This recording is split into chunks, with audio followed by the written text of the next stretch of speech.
GOP presidential hopeful Donald Trump strikes again, this time going after women who choose to wear burqas. We want it where the women over there don't have to wear the you-know-what. And then I said, oh, well, that makes sense. That's nice. Then I saw women interviewed. They said, we want to wear them. We've worn them for 1,000 years. Why would anybody tell us not to? They want to. What the hell are we getting involved for? In fact, it's easier. You don't have to put up makeup. Look how beautiful everyone looks. Wouldn't it be easier? Wah. Right? Wouldn't that be easy? I'll tell you, if I was a woman, I don't want to. Wah. I'm ready, darling. Let's go. All right, we have to get Monica Crowley's take. This is also, by the way, as we're learning that Dr. Ben Carson is now leading in a new national poll, the CBS New York Times poll, with 26% favorability over Trump. Joining me now is Monica Crowley, Fox News contributor. Listen, there are many mornings where I don't want to put on makeup, and I thought, he does have a good point about that. Monica. I'm kidding. Wow. Look, Donald Trump can literally say anything and get away with anything. Still? This remark, I think, look, a lot of it was said in jest. He's married to a supermodel who was once famous for her lingerie shoots. I don't think he wants his wife wearing a burqa. I think he's actually making a bigger point here, which is, about the invasion of Iraq, which he has opposed from the start and so on, that when the United States intervenes in certain areas, whether it's democracy building or trying to change a culture, oftentimes we're going to fail, especially when it comes to the Muslim world. I think he made a very indelicate comment about this, but I think it points to a bigger issue. But this new national poll, Dr. Carson, a 4-point lead over Donald Trump. What do you make of that? This is the first national poll, actually, in over 100 days that has shown somebody actually beating Trump. Oh, Trump was very quick to point that out. Yes, exactly. Look, comments like we just highlighted here, they might actually be starting to wear on Trump supporters. There might be some Trump fatigue starting to come into play here. He's got a very passionate core block of support, which I don't think is going to go away. And he has become a better candidate as time has gone by. So we'll have to see how this shakes out. I do think as voters get closer to actually casting their vote, or what I call spending their vote, the way they spend money, it's an emotional act as much as it is an intellectual one.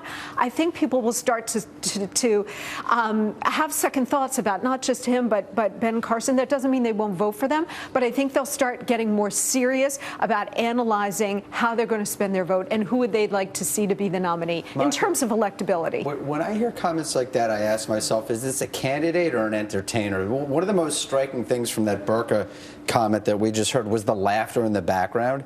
It sounded like he was up there trying to be an entertainer and not a candidate. Yeah, I mean, you hear that and he's doing shtick, I mean, I don't think they're mutually exclusive when they come to Trump. I do think he is a serious candidate, and I also think that he is an entertainer, which explains why he's been leading, at least until now. We haven't gotten your take since Joe Biden dropped out of the race, or never entered into the race or announced that he wouldn't be entering the race. How does this change things in your perspective on the Democratic side? Well, I was certainly wrong about this because for months I had been predicting that Biden was going to get in the race. And look, he didn't entirely close the door. If you listen to his announcement in the Rose Garden with the president, it was more of an announcement speech than I'm not running. So I think they're actually waiting on the FBI investigation. And if Hillary Clinton hits serious and grave legal trouble, Joe Biden will be able to ride in. Well, he kind of ended the speech in the Rose Garden with, I'm here if anybody needs me. And by the way, on 60 Minutes on Sunday, when he was asked about Hillary Clinton, he said, if she is the nominee, of course I will support her. And I thought that phrase, if she's the nominee, leaves a lot of latitude here. I may not be entirely wrong yet, Smitty. All right. I just hope that Trump works out a better stand-up routine,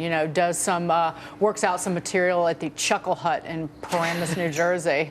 If we're going to have to listen to this for the next, Yeah, I mean, look, he can literally say anything and get away with it because he's not a politician. But he's falling in the polls now. Can he keep doing that? It might. And like I said, look, as we get closer to the point where voters are actually thinking about really spending their votes on somebody, that it might work against him. Then again, it might not. The dynamic we're seeing this year is completely unlike anything we have ever seen before. So who knows? Great stuff. Monica Crowley, thank you for joining us. Thanks, all right, we've got big stories in business and politics on Mornings with Maria. Here's a look back at some of the best moments from today's show.